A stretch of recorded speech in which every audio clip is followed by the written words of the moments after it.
Welcome, it's Adrian Bo, and this week I'm on St Mark's Road in Randwick to talk about arguably the area's most valuable property as well as the local legend that built it. Rathfin, here behind me, being number 43 St Mark's Road, was built around 1887 by George Raffin. Raffin was born in Scotland and migrated to New South Wales in 1874. He soon established a construction business and became one of the more successful builders in Sydney, including establishing several landmarks and becoming a pioneer in the cement industry.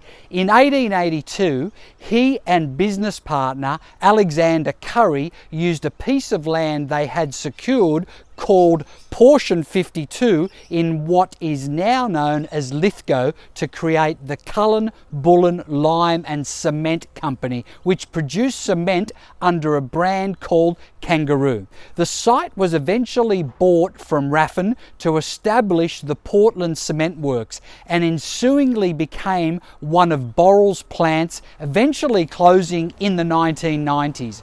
Raffin also bought two large cattle stations in the Mudgee area, one named Louis, which was over 8,000 acres, and then Coyle, which was over 7,000 acres.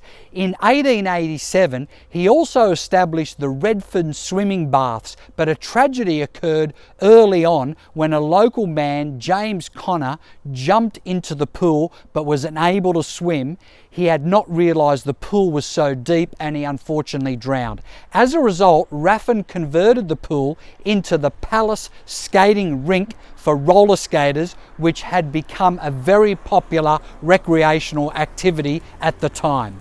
As well as a prolific record in the local construction industry, Raffin also established one of the oldest bowling clubs in the eastern suburbs when the Randwick Bowls Club was officially opened in May in 1895. This led to him leading an Australian team that toured Britain, playing and winning most of its matches. In fact, the club still has a mounted memorial of Raffin with the inscription, quote unquote, "in memory of a good man and true."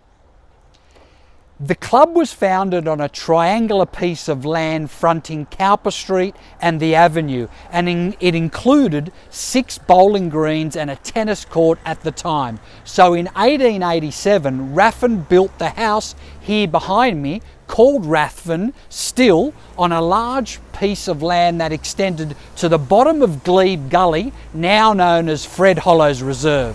He established extensive gardens that featured Norfolk Island pines, huge bamboo trees, and 2 Port Jackson fig trees. Raffin lived in the house until he passed away in 1915. 12 years later, it was sold to Simi Grammar School and was operating as its boarding school. A 2-storey classroom extension was added and the school remained here behind me until 1978 when the property was sold to a developer. This triggered a major local campaign by various residents to stop the development, and eventually a permanent conservation order was placed on Rathfin in 1981 by the Minister for Planning, Mr Paul Lander, blocking the Glebe Gully proposal for 72 residential apartments.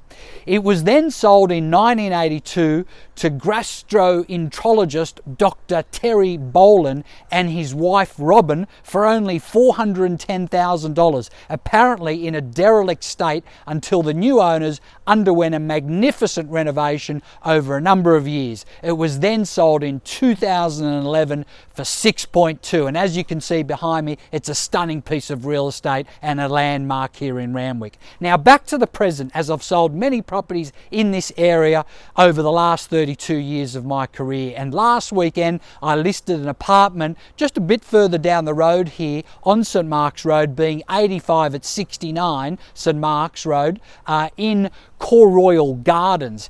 It has a beautiful view across Coogee to Wedding Cake Island. I've got a price guide there of $735,000. It's got a pool facility and lift access as well.